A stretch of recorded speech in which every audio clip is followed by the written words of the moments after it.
क्षणिक है और आत्मा एक नित्य है।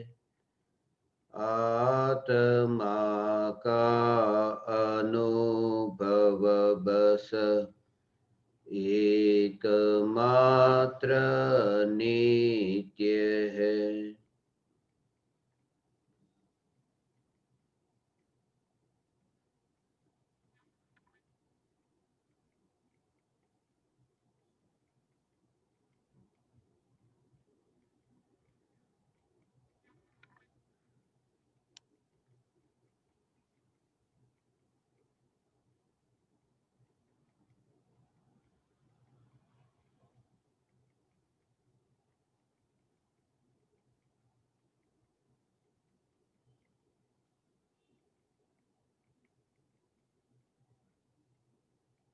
चैतन्य स्वभावी भगवान आत्मा अनादि अनंत शुद्ध चैतन्य मात्र है। ज्ञान मात्र है। मैं शुद्ध चैतन्य मात्र, ज्ञान मात्र भगवान आत्मा हूँ।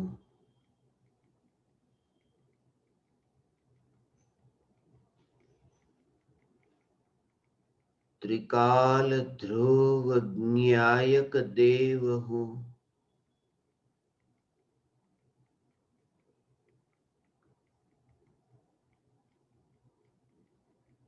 अनादि अनंत परिणमन में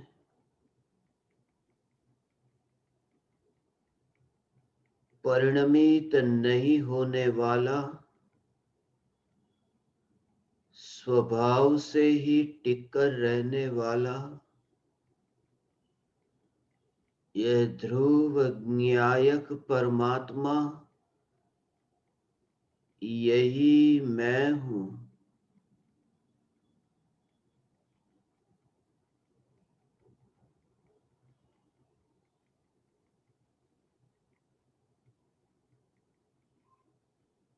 आकाश के प्रदेश पर रहकर भी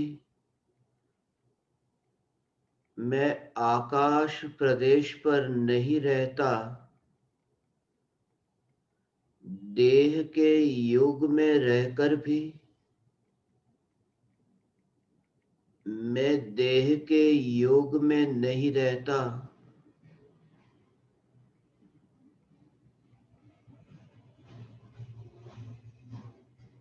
प्रति समय चैतन्य प्रदेश पर स्थित और न्यायक स्वरूप यह परमात्म तत्व यही मैं हूँ।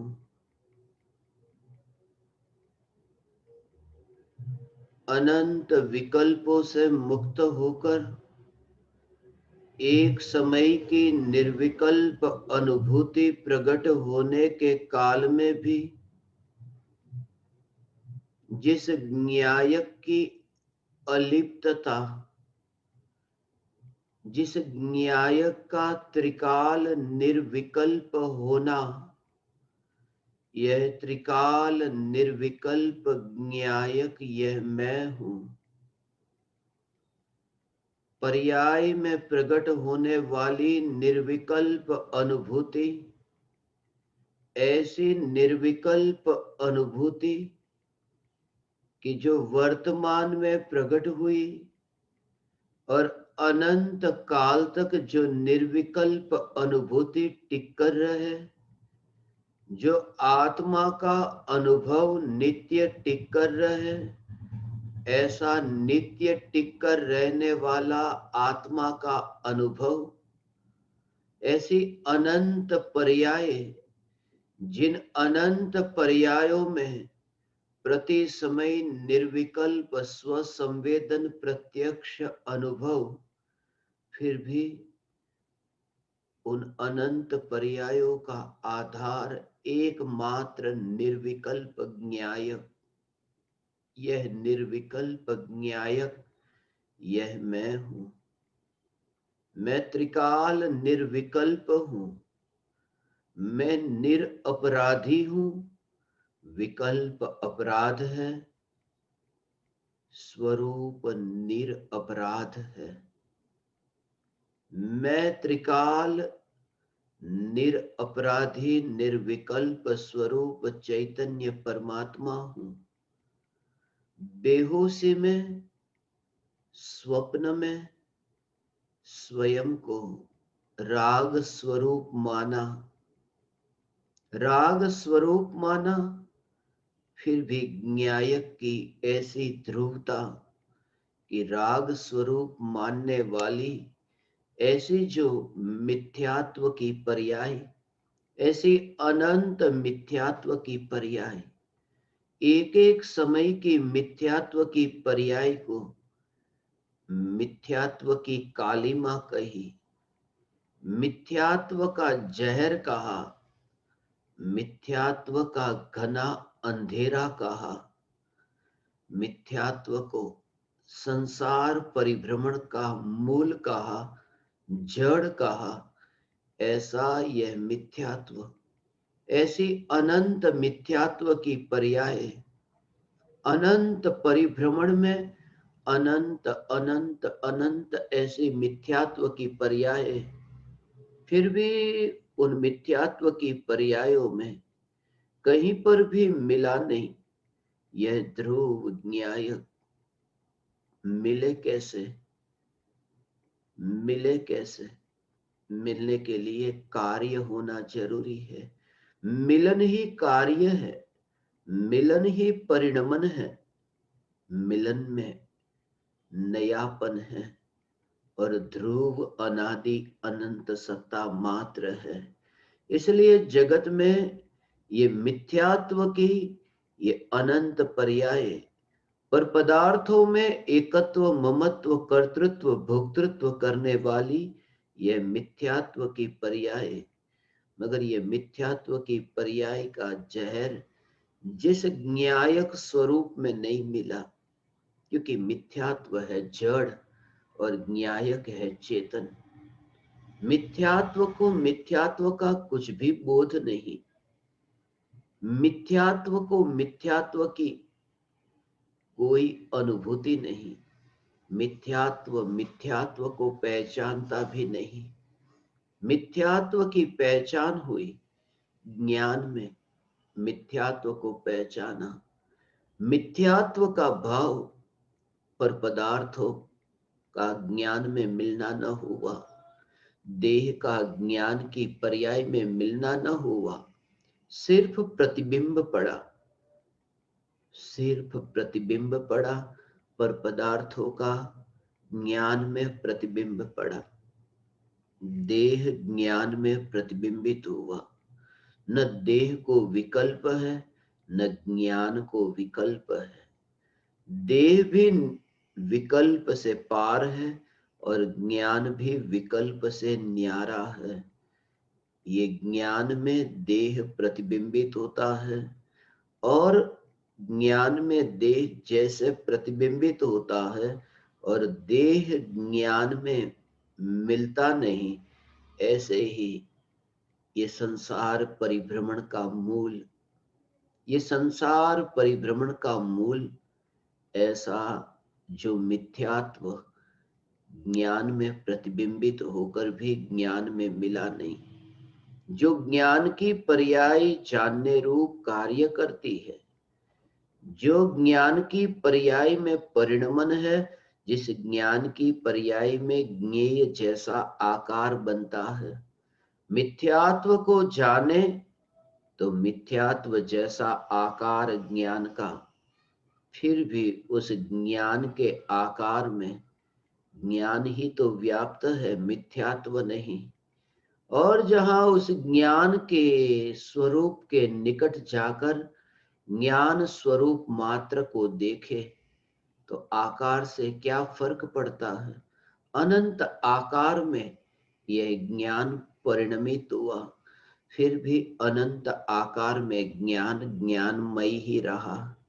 यह ज्ञान ही मेरी पहचान, ज्ञान ही मेरी पहचान, नित्यता ही मेरी पहचान, यह ध्रुवता मेरी पहचान। मैं अनादि अनंत, ये वाणी के विकल्प जिसका अंत है, जिसका अंत है, और ध्रुव अनंत है। अनुभूति हुई, उस अनुभूति होते ही वहां मौन हुआ। वाणी में व्यक्त कर सके ऐसी कोई सुविधा न रही।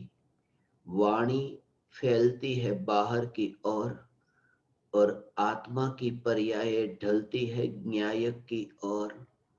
वाणी पुद्गल के टकराव से पैदा होती है, और अनुभूति आत्मा के मौन से प्रकट होती है। इसलिए वाणी भी बाहर में रहती है, भीतर में सिर्फ अनुभूति।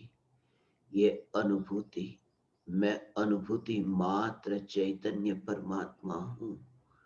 मैं अनुभूति मात्र चैतन्य परमात्मा हूं। वाणी से अनुभूति व्यक्त नहीं होती, दुख नहीं होता, क्योंकि वाणी की जरूरत है किसके लिए? पर के साथ संबंध बनाने के लिए। यदि पराया कोई है तो वाणी की जरूरत पड़ती है। यदि कोई पराया नहीं तो वाणी की जरूरत नहीं। इसलिए यदि अनुभूति वाणी के द्वारा व्यक्त नहीं होती तो भी ज्ञानी निश्चिंत है, क्योंकि यह जाना कि स्वरूप तो यही है कि मैं एक हूं। सत्य तो यही है कि कोई पराया यहां स्वरूप में नहीं। फिर ये वाणी भले ही ये पुद्गल टकराए, ये वाणी भले टकराए, मगर फिर भी मैं न्यायक, उस न्यायक के स्वरूप में, उस न्यायक की अनुभूति में कोई फर्क न पड़ेगा। अलिप्तता, ऐसी ही ये न्यायक की अलिप्तता फिर कहीं पर भी हो। फिर कौन से परमाणु आकाश के प्रदेश पर है, कौन से परमाणु एक क्षेत्रावगाह है। एक क्षेत्रावगाह संबंध, ये देह के परमाणु का आत्मा के साथ एक क्षेत्रावगाह संबंध है। एक ही क्षेत्र पर ये देह के परमाणु जहां है वहां आत्मा, आत्मा, आत्मा के प्रदेश, वहीं पर उस संबंध को एक क्षेत्रावगाह कहा। एक क्षेत्रावगाह। वास्तव में अनंत परमाणु एक क्षेत्रावगाह नहीं है। अनंत गुणाधिपति भगवान आत्मा, ये अनंत गुणों का एक चैतन्य तत्व में अभेद होकर, एक चैतन्य प्रदेशों पर अभेद होकर वास होना, ये आत्मा का एक क्षेत्र है। ये अनंत गुणों का अभेद होकर रहना है। इसलिए मेरा फैलना वहीं तक जहां अनंत गुणों का, मेरा अस्तित्व, मेरा साम्राज्य, मेरा वैभव, जहां ये अनंत गुणों का फैलना, और अनंत गुण एक न्यायक में अभेद होकर निवास करते हैं, जो बिखरते नहीं।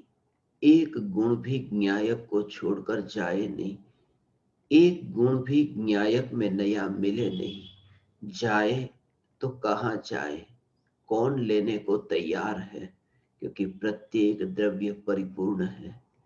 आए तो कहां से आए, जब न्यायक इतना परिपूर्ण कि अवकाश ही नहीं। ये न्यायक की परिपूर्णता की जागृति, ये न्यायक की परिपूर्णता की जागृति सब बाहर में। ये परद्रव्य के लक्ष्य से उत्पन्न होने वाले ये राग द्वेष और रागादि विकारी भावों में एकत्व करने वाली ये मिथ्यात्व की पर्याय, ये सब ये सब न्यायक के बाहर ज्ञान में प्रतिबिंबित होने से विज्ञायक में कैसे मिल सकती है? यह जागृति, यही जागृति, यह जागृति की देह के परमाणु, ये शरीर के परमाणु, ये परमाणु परमाणु का निरीक्षण करके, ये थोड़ी देर पहले ये परमाणु कहाँ थे? जो परमाणु वर्तमान में ये देह के रूप में है, ये नजर के सामने जो दिख रहा है कि ये शरीर के परमाणु, अभी जो शरीर में ये मल मूत्र, ये मलिन पदार्थ, ये जो शरीर में साक्षात नजर के सामने दिखता है कि ये देह से अलग हो रहे हैं, विचार करना, क्या ये परमाणु मेरी सत्ता है? क्या यह परमाणु मेरा अस्तित्व है? क्या मैं जड़ हूं? क्या मैं रूपी हूं? ये कौन है जो जान रहा है? ये कौन है जो देख रहा है? जिसे समझ है, ये समझ का स्वामी कौन है? ये भेद विज्ञान से देह के परमाणु का निरीक्षण, ये देह के परमाणु का निरीक्षण और अपनी सत्ता को न्यारी देखना, और तत्व विचार से देह की आसक्ति, देह में एकत्व सहज ही मंद होता है। क्यों? क्योंकि पानी नहीं मिलता, पोषण नहीं मिलता। न्यायक के तत्व विचार से उपयोग पर में डूब ही नहीं पाता, उपयोग पर में विचलित हो ही नहीं पाता। न्यायक की धुनी जो लगती है, न्यायक की धुनी, और क्या पाया? पाया यही शांति को, शांति को। और कौन सी शांति? कि जिसमें विकल्प प्रतिबिंबित तो होकर भी जो सहज रूप से शांत होकर के बिना बैर विरोध के जहां मात्र जानना हो रहा है, ये जानना हो रहा है, ये शांत मूर्ति ज्ञान है। ये मूर्ति है, ये मूर्ति है। इसलिए ये मूर्ति है क्योंकि मूर्ति में भीतर में कहीं पर भी अवकाश नहीं है। ये साकार है, ये ज्ञान साकार है, साकार है। ज्ञान ज्ञानाकार है, फिर भी जो शांत है। एकत्व कहाँ करना है? यदि ये परमाणु में एकत्व किया तो दुख भोगा, और ज्ञान शांत मूर्ति, इस ज्ञान में एकत्व अनंत सुख का भोगना होगा। अब निर्णय तुम्हें करना है कि तुम्हें अनंत दुखी होना है कि सुखी होना है। वर्तमान में ये जो भव मिला, उस भव का सदुपयोग करना है कि उस भव का दुरुपयोग करना है, और कैसा सदुपयोग कैसा दुरुपयोग। अनंत बार दुरुपयोग किया, अनंत बार भव व्यर्थ में गया, एक बार भी भव का सदुपयोग न हुआ। कौन सा भव? ज्ञान की पर्याय जन्म लेती है, मरती है। यह ज्ञान की पर्याय का जन्म मरण, ये भव है। एक एक समय में ज्ञान की पर्याय का एक एक भव है। दुरुपयोग, दुरुपयोग हुआ। क्यों दुरुपयोग हुआ? इसलिए क्योंकि ज्ञान में जो प्रतिबिंबित होता था, ज्ञान में जो प्रतिबिंबित होता था, जैसे क्रोध का भाव ज्ञान में जानने में आया, तो वहां पर अनुभव किसका? वहां पर ये माना कि ये क्रोध है। यहां ज्ञान में ही क्रोध को जाना, ज्ञान की निर्मलता को नहीं। ज्ञान में प्रतिबिंबित होने वाले क्रोध, क्रोध का भाव, वह क्रोध का भाव ज्ञान में प्रतिबिंबित हुआ, मगर ज्ञान की स्वच्छ निर्मल अवस्था का ही वह परिणमन है। क्रोध को जानने से वह ज्ञान क्रोध में तन्मय नहीं हुआ, क्रोधमय नहीं हुआ। वह ज्ञान की अपनी क्रिया है, वह ज्ञान का अपना परिणमन है, वह ज्ञान का अपना जानना है। क्रोध की सत्ता है, ज्ञान की सत्ता है। क्रोध जानने में आता है, क्रोध प्रतिबिंबित होता है, ज्ञान में जानने रूप कार्य होता है। मगर वह जानने रूप कार्य, उसमें क्रोध की तन्मयता नहीं है। ये जानने रूप जो कार्य है, इस जानने रूप कार्य में ज्ञान की निर्मल अवस्था में क्रोध की कल्पना करना, ज्ञान की निर्मल अवस्था में क्रोध की कल्पना, और वो जो निर्मल अवस्था थी वो एक समय की निर्मल अवस्था, उस अवस्था का सदुपयोग हो सकता था। उस अवस्था का सदुपयोग कैसे? कि उस ज्ञान की अवस्था में ये स्वीकार हो कि यहाँ ज्ञान ही है। भव सफल हो गया, वह ज्ञान की पर्याय सार्थक हो गई कि जिस ज्ञान की पर्याय में स्वरूप को पहचाना, जिस ज्ञान की पर्याय में क्रोध को नहीं, जिस ज्ञान की पर्याय में ज्ञान की पहचान की, जिस ज्ञान की पर्याय में आंख को देखना और आंख में जगत को न देखना, आंख देखे जगत को फिर भी जगत को न देखना, आंख में आंख का दर्शन, ज्ञान में ज्ञान का दर्शन। और कोई भी आंख जग में कहां ढलती है, कोई भी आंख जग का आश्रय कहां लेती है? आंख जगत के आश्रय से टिकती है। आंख का आधार जो है वह पदार्थ थोड़ी है जो आंख से दिखाई देते हैं, वे पदार्थ आधार नहीं है आंख का। आंख का आधार है शरीर। ये ज्ञान का आधार भगवान आत्मा है। ये ज्ञान का आधार ये क्रोधादि विकारी भाव नहीं। इसलिए पहचान नहीं, इसलिए स्वयं को उस रूप मानना नहीं कि ये क्रोध मैं हूं। यदि क्रोध मैं हूं तो मैं सदा काल टिकना चाहता हूं, मैं सदा काल, मैं कभी मरना नहीं चाहता। मुझे जीना है, मुझे जीना है। और माना कि मैं तो क्रोधी हूं, तो फिर क्रोध को मिटाना कौन चाहेगा? जिसने ये माना कि मैं क्रोधी हूं, फिर क्रोध को मिटाना क्यों चाहे? क्योंकि मरना कौन चाहे? क्रोध की मृत्यु को बर्दाश्त कौन कर सके? जो मानता है कि मैं ही क्रोध स्वरूप हूं। वो क्रोध की मृत्यु को स्वीकार कैसे कर सके? इसलिए सबसे पहले कि क्रोध मैं नहीं हूं, अब क्रोध की मृत्यु हो उसका भी दृष्टा रहेगा। और होगी क्रोध की मृत्यु। क्रोध में एकत्व करे तो भी क्रोध की मृत्यु है, और क्रोध में एकत्व न करे तो भी क्रोध की मृत्यु है। पर्याय की मृत्यु निश्चित है, अवश्य भावी है। ये मृत्यु निश्चित है। बस ये जागृति कि क्रोध मेरा आधार नहीं, मेरा अर्थात ज्ञान, ज्ञान का आधार क्रोध नहीं, आंख का आधार आंख के दृश्य नहीं। यह जागृति, जो भी ज्ञेय, जो भी विकार के भाव आत्मा में उत्पन्न होते हैं, जागृति विचार, देह दौड़ता है दुकान की ओर, मगर ये जागृति कौन है?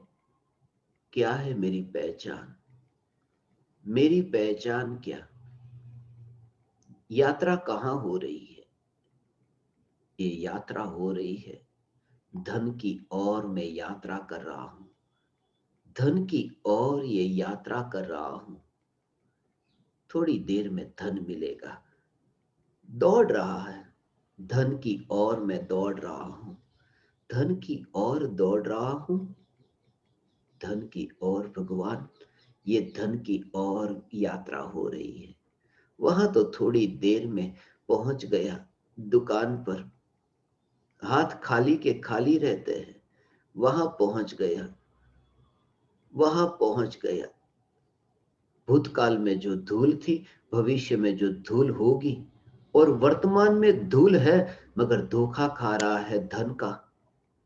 ऐसे ये धूल उस धूल की ओर भागता है और मानता है कि मैं धन की ओर जा रहा हूं। मेरी यात्रा घर से दुकान की ओर जाता है, अभी धन मिलेगा। मेरी यात्रा धन की ओर हो रही है।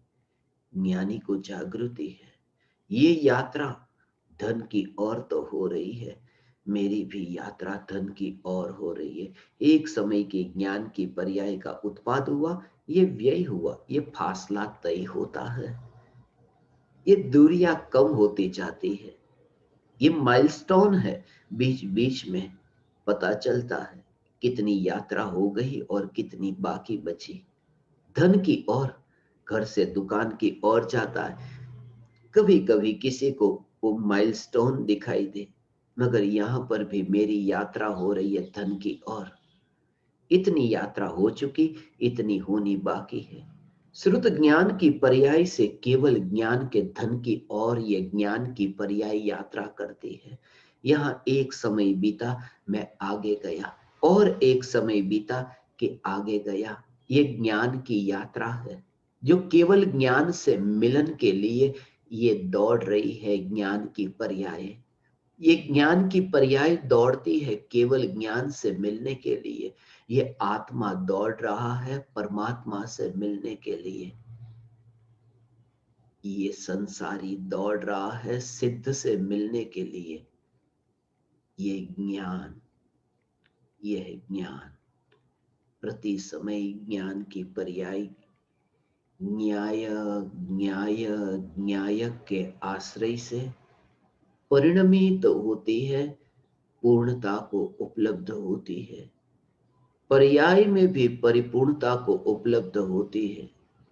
यह ज्ञान की पर्याय, ज्ञान की पर्याय बस यहीं पर ही। कोई भी विकार, कोई भी विकारी भाव जो उत्पन्न होता है, उनसे पहचान मिटे, ये पहचान मिटे। ज्ञान का आधार न्यायक है, ज्ञान का आधार न्यायक है, ज्ञान का आधार पर द्रव्य नहीं।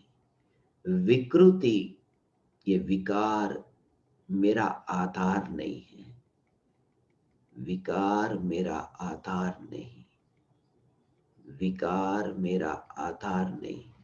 यहाँ पर जैसे ही विकार का प्रतिबिंब पड़े और ज्ञान, ज्ञान, ज्ञान, ये ज्ञान,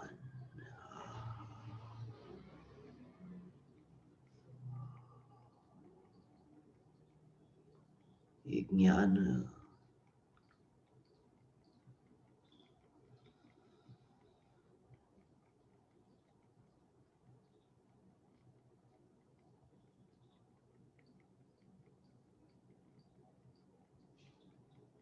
ये वर्तमान भव सफल हुआ। हे चैतन्य परमात्मा, ये वर्तमान भव सफल हुआ। इस पर्याय में जो करने योग्य था, जो पाने योग्य था, वह पा लिया। सिर्फ दृष्टि बदल गई। इसलिए तो क्रोध ज्ञान में से निकला नहीं, कोई भी विकार आत्मा में से निकला नहीं है। सिर्फ यह जागृति प्रकट हुई कि ज्ञान, उस ज्ञान में क्रोध कहां, ज्ञान में विकार कहां, विकार कहां। यात्रा होती है ज्ञान की, यात्रा हुई ज्ञान की।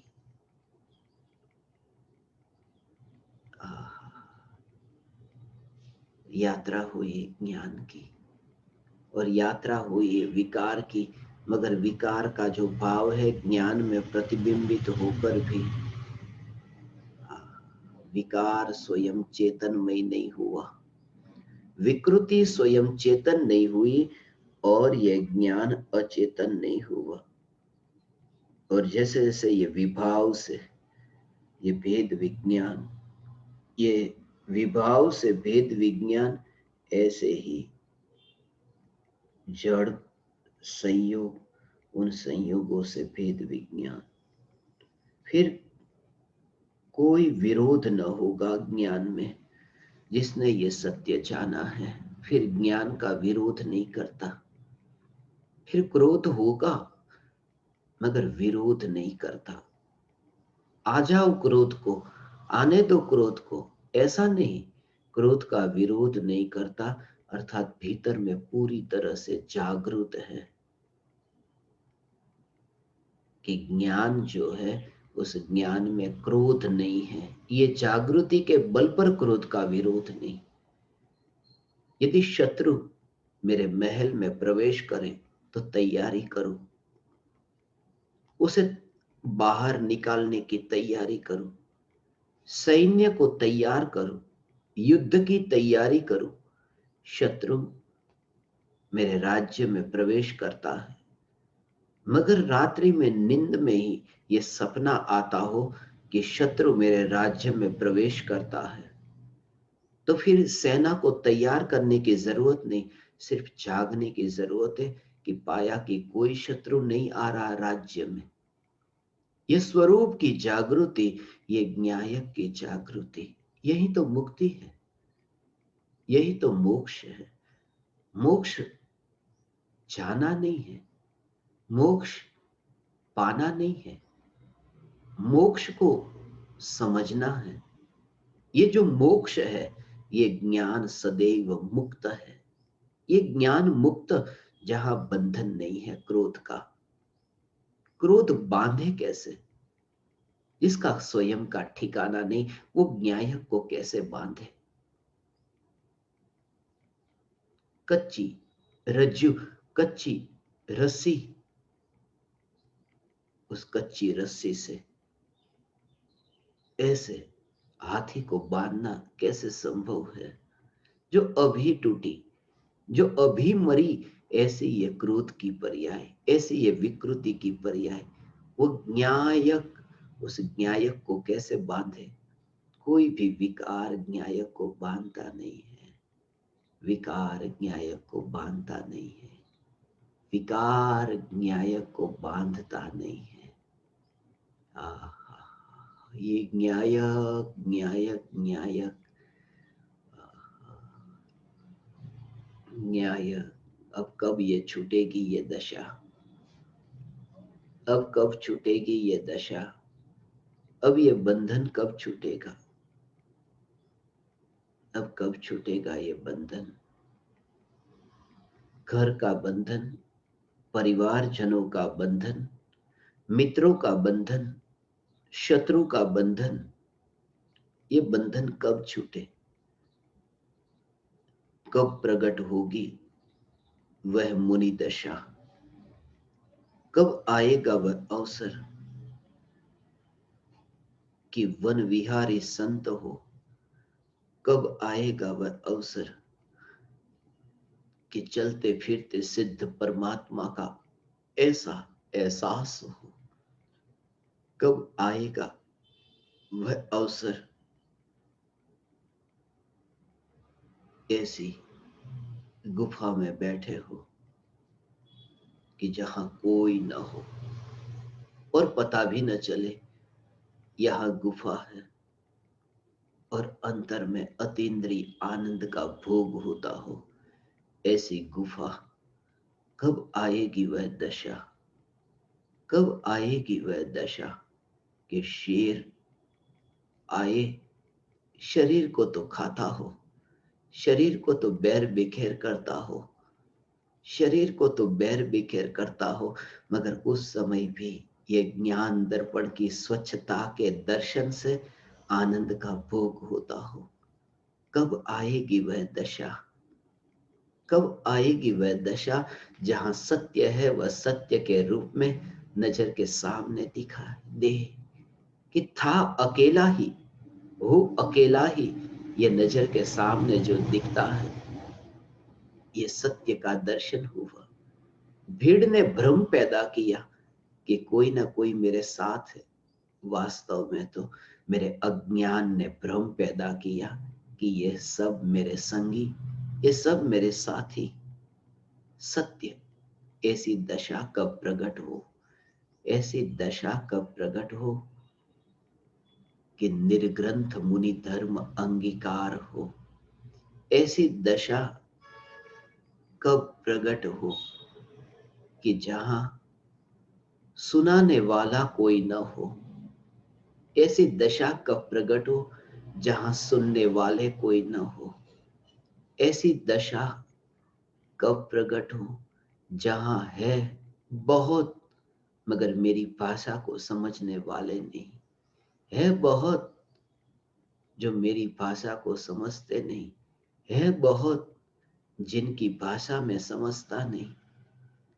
बस वहां मौन की भाषा में बात होगी, मौन की भाषा होगी। ऐसी मौन की भाषा, ऐसी भाषा, वाणी और ये आत्मा दोनों की बात ही अलग अलग है। जहां वार्तालाप ही नहीं होता, वार्तालाप नहीं होता। थोड़ी देर होती है चर्चा, थोड़ी देर होती है, मगर सामने से कोई प्रतिक्रिया ना हो, संवाद ही नहीं हो पाता। संवाद नहीं होता, विवाद नहीं होता। संवाद के लिए भी दो चाहिए, विवाद के लिए भी दो चाहिए। वहां तो फिर बस तुम अपने रास्ते और मैं अपने रास्ते, तुम अपने रास्ते मैं अपने रास्ते। कोई संवाद नहीं, कोई विवाद नहीं। एक व्यक्ति बोले, सामने दूसरा कुछ बोले, संवाद होगा। एक व्यक्ति बोले, दूसरा व्यक्ति उसका प्रतिकार करे, संवाद विवाद होगा। एक बोले, दूसरा कुछ जवाब दे, संवाद होगा। मगर एक बोलता ही रहे और दूसरा मौन हो, संवाद कैसे हो? बस वहां पर तो फिर थोड़ी देर का रिश्ता है, फिर बिछुड़ना होगा। फिर लंबे काल तक ये टिकना न हो सकेगा, लंबे काल तक टिकना न हो सकेगा। फिर छुटकारा होगा, ये छुटकारा होगा। ये वाणी, गुरु की पुकार, ये पुकार तो होती है, ये पुकार होती है, मगर संवाद नहीं हो पाता। शिष्यों के साथ संवाद नहीं होता ऐसा नहीं, ये वाणी तो होती है मगर संवाद नहीं होता। एक है जो सदैव मौन है और एक है जो बोलता रहता है। ये देह जो है, जो बोलता तो है, मगर चैतन्य है जो मौन को धारण किए हुए है। इसलिए तो आत्मा और देह के बीच में संवाद ही नहीं होता। यही तो कारण है कि मुनि लिखते तो है मगर लिखना फिर छूट जाता है, बोलते तो है मगर बोलना फिर रुक जाता है। इसलिए क्योंकि भीतर में मेल नहीं खाता। भीतर में है मौन और बाहर में वाणी। वाणी विदा हो जाती है, बोल बोल करके थक जाती है, बोल बोल करके भग जाती है कि अब यहां रहने जैसा नहीं, किसके साथ में रहूं। भीतर में तो मौन है और बाहर में मैं बोलती रहती हूँ, बोलती रहती हूँ, और भीतर में तो मौन है। जिसके संग में मुझे रहना है वह तो बोलता ही नहीं है। फिर वहां वाणी भी चुप हो जाती है, विदा हो जाती है, वाणी भी विदा हो जाती है। ऐसी वह वचनातीत अनुभूति कब आएगी वह दशा, जब गुफा के मध्य में ये मौन की अनुभूति, ऐसी मौन की अनुभूति कि वहां न सूरज होगा, न चांद होगा, न सितारे होंगे, वहां कोई नहीं। वहां बाहर की रोशनी का प्रवेश न होगा। और तभी तो भीतर में अनुभव होता है। अनुभव होता है वहीं जहां बाहर की रोशनी नहीं, जहां बाहर की चमक नहीं, जहां पुद्गल की चमक न पहुंचे, बस वहीं पर ही ज्ञान की ज्योति प्रकाशित होती है। जहां बाहर का सूरज और चांद दिखता नहीं, चांद का होना और न होना, सूरज का होना और न होना, जहां दिखे ही नहीं, जहां दिन भी न दिखे, जहां रात भी न दिखे, बस वहीं पर ही चैतन्य ज्योति से न्यायक का दर्शन होता है। कब आएगी वह दशा, कब आएगी वह दशा, कब आएगी वह दशा, कब आएगी वह दशा, कब आएगी वह दशा कि जहां स्वाधीन होकर सिद्ध गति को प्राप्त हो, परतंत्र नहीं, पराधीन नहीं, परतंत्र नहीं, पराधीन नहीं। कब आएगी वह दशा। यह परतंत्रता भी अब खटकती है। मुनि की वह दशा, हाथ में मोर पीछ है, कमंडल है, मगर खटकती है। इतनी भी परतंत्रता, पीछे की भी जरूरत पड़ती है। ये पीछे की जरूरत जिसमें पड़े, ऐसी दशा भी मुझे नहीं रुचती। ये दशा भी मुझे नहीं रुचती। ये परतंत्रता सह ही नहीं चाहती। पराया खुद का है वह तो चला जाता है दूर, और पराया है वो हाथ में लेकर के घूमते हैं। खुद के केश का तो लॉच कर दिया और बाल को उखाड़ करके दूर कर दिया, और मोर के पीछे को हाथ में पकड़ लिया और ले लेके घूम रहे हैं। ये क्या हो रहा है। इतनी भी परतंत्रता अब सही नहीं चाहती। अब तो जैसे ये केश का लॉच हुआ, ऐसे ही ये मोर के पीछे भी बस पृथ्वी को अर्पण कर दी है। ऐसे ही ये राख की दीवार के परमाणु ये राख के ढेर को अर्पण करती है। उसी में उसकी शोभा है। मिट्टी की शोभा मिट्टी में है, न्यायक की शोभा न्यायक में है। सिद्ध के साथ में शोभा देता है। मैं सिद्ध परमात्मा लोकाग्र में सिद्ध परमात्मा के साथ शोभायमान होता हूं, और ये राख के साथ शोभा देती है। राख की शोभा राख के साथ है। यही तो कारण है स्मशान में पहले से ही राख पड़ी रहती है। बहुत मरे और राख का ढेर वहां पर है। स्मशान में राख है और राख के साथ ही उचित लगता है वहीं पर ही राख में मिले। जैसे राख में मिले, इसमें राख की शोभा है। सिद्ध में मिले, इसमें सिद्ध की शोभा है। सिद्ध में मिले, इसमें सिद्ध की शोभा है। ज्ञान में मिले, इसमें ज्ञान की शोभा है। कब आएगी वह दशा, ये मुनि धर्म अंगीकार होगा। मुनि धर्म अंगीकार होगा। ऐसी जो भावना कि मुनि धर्म अंगीकार हो, कब आएगी वह दशा। बस ऐसे भाव से ही तो मुनि धर्म अंगीकार नहीं होता। ऐसे भाव से ही नहीं हो पाता। मुनि पद प्राप्त नहीं होता ऐसे भाव से। जब ये भाव इतने इतने सागर के तरंगों की भांति, जैसे सुनामी आया, ये भावों का सुनामी आया, ये भावों का सुनामी आया कि बस अब तो और कुछ भी न रुचे। इतना इतना इतना भावों का सुनामी आया कि मुनि धर्म अब अंगीकार हो। मुनि धर्म अंगीकार हो। अब देह से आत्मा की यात्रा हो। ऐसे भावों का सुनामी आया कि देह से आत्मा की यात्रा हो। ननामी से अनामी की यात्रा हो। ऐसे भावों का सुनामी आया। फिर भी ये दशा न हुई, एक ही कारण से कि भावों के सुनामी की ओर ध्यान था। सत्य यह था कि दर्पण में वह सुनामी था ही नहीं। ये ज्ञान दर्पण, ये ज्ञान की स्वच्छता, जिसमें ये विकारी भाव नहीं है। झटका नहीं लगता। कब आएगी वह मुनि दशा। ये भाव, ये विकार का ज्ञान में प्रवेश नहीं। ये ज्ञान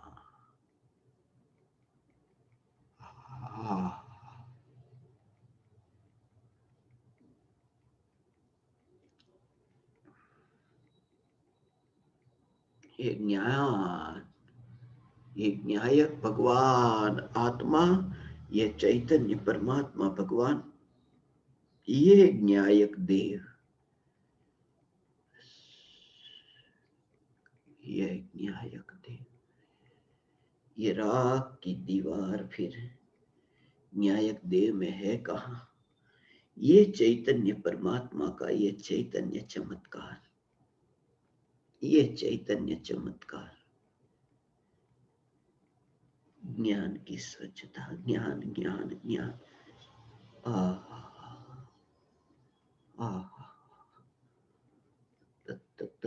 तत्समय ये जागृति। अहो अहो श्री सद्गुरु करुणा सिंधु अपार, आप अमर पर प्रभु करो, अहो अहो उपकार, अहो अहो उपकार। बोलना होगा, अहो भाव व्यक्त होगा। यही तो शिष्य की सद्गुरु के प्रति भक्ति है। क्या भक्ति? अहो अहो श्री सद्गुरु करुणा सिंधु अपार, आप अमर पर प्रभु करो, अहो अहो उपकार। अहो अहो उपकार किया, अहो अहो उपकार।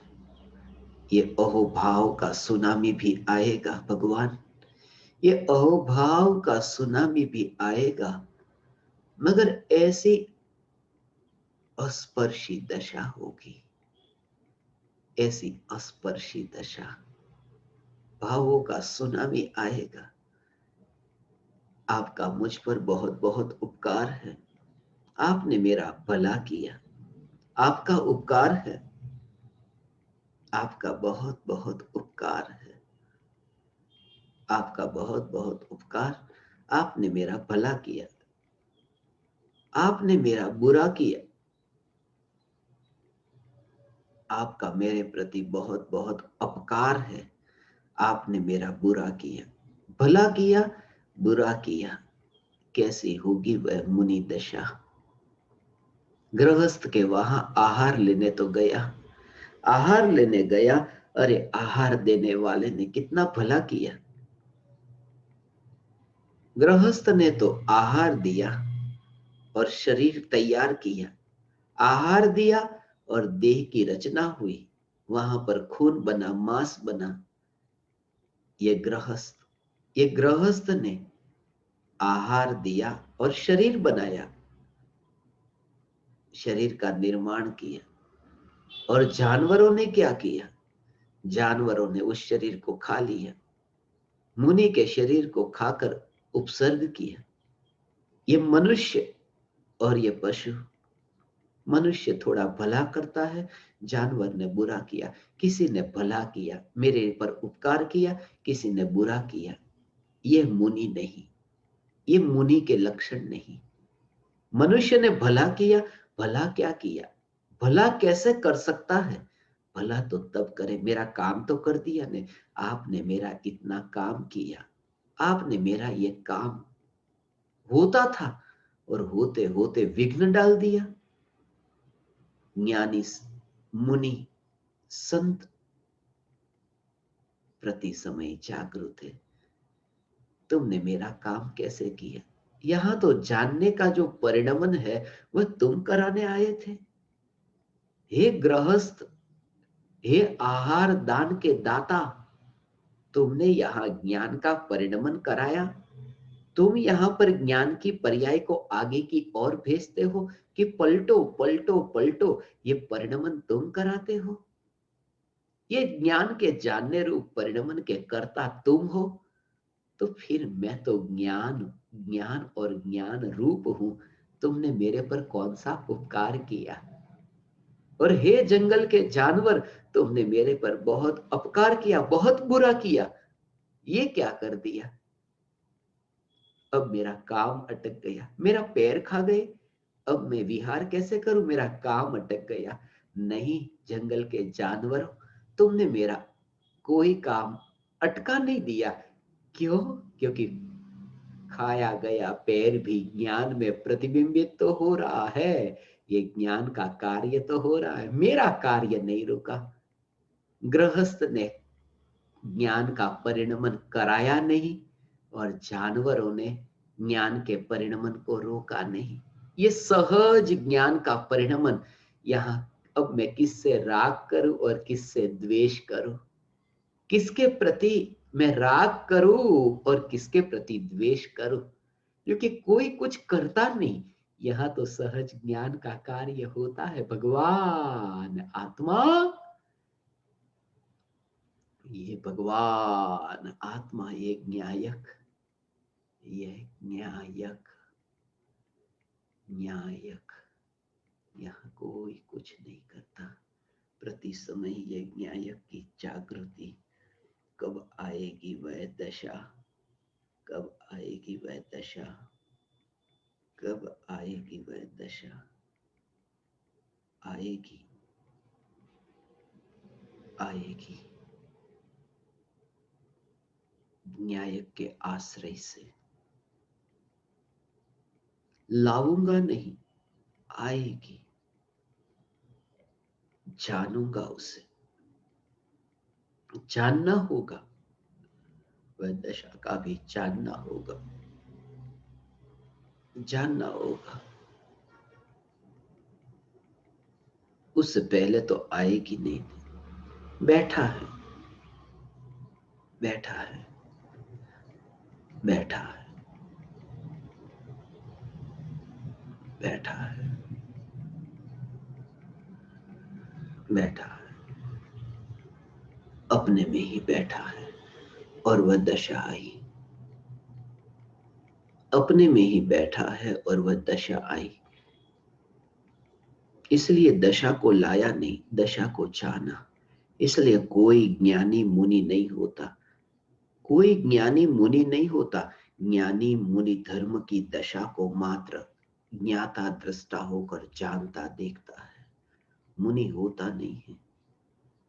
सिर्फ ये दशा, ये जानता देखता है और वहां मिली हुई नहीं मानता। मिली हुई मानता तो फिर, मिली हुई मानता तो फिर संसार में भटकने की चाहना रह जाती। ये संसार में भटकने की चाहना रह जाती, क्योंकि मुनि अभी भटकते हैं।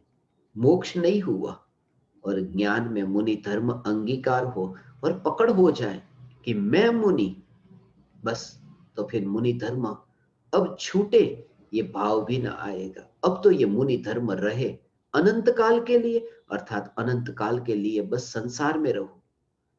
वहां तो क्रोध के भाव की भांति, मलिन पर्याय की भांति, ये मुनि धर्म की वितराग निर्मल पर्याय भी प्रतिबिंबित होती है और जानता है यहां तो ज्ञान ही है, मुनि नहीं है।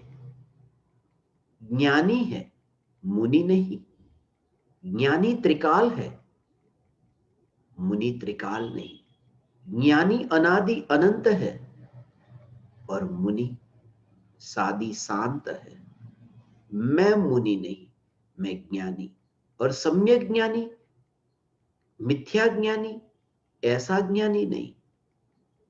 ज्ञान स्वभाव, ज्ञान स्वभाव, ज्ञान स्वभाव जिसका है, ऐसा अनंत गुणाधिपति न्यायक, यह ज्ञानी, यह ज्ञानी मैं हूं। अतः जहां हूं वहां मैं अपने में हूं, जहां हूं वहां अपने में हूं। ज्ञान का दीपक, ज्ञान दीपक अपने में है।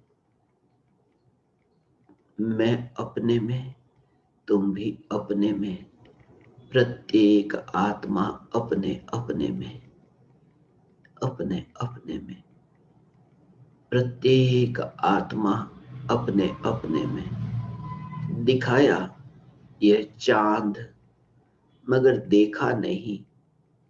ज्ञान दीपक ने चांद, चांद दिखाया मगर ज्ञान दीपक ने चांद न देखा। एक ही कारण से दिखाया था कि ऊपर देखो चांद को, मगर सिर पर इतना बोझ उठाया था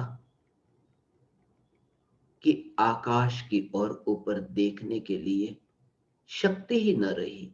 इतना बोझ जो था, नजर ऊपर जाती कैसे? बोझ था। बोझ न होता तो चांद का दर्शन होता। बस यही, ये कर्तृत्व का बोझ जो है कि चैतन्य चांद का दर्शन नहीं होता। चैतन्य चांद का दर्शन नहीं। और जैसे ही चैतन्य चांद का दर्शन हुआ, जैसे ही ऊपर की ओर देखा कि अब नीचे देखने जैसा अब कुछ भी न लगा। यही तो कारण है ऊर्ध्व गति को प्राप्त सिद्ध परमात्मा फिर संसार में नहीं आते।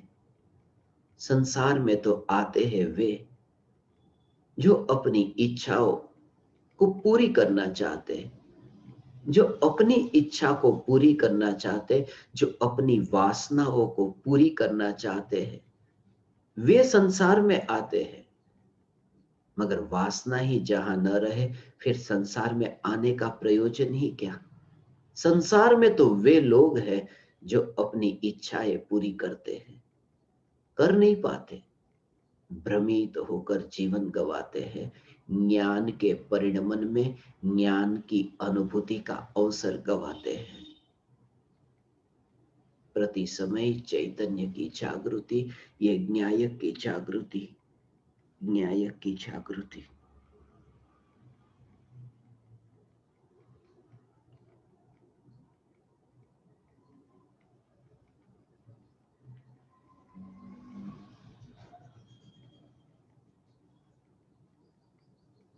चैतन्य, चैतन्य, चैतन्य।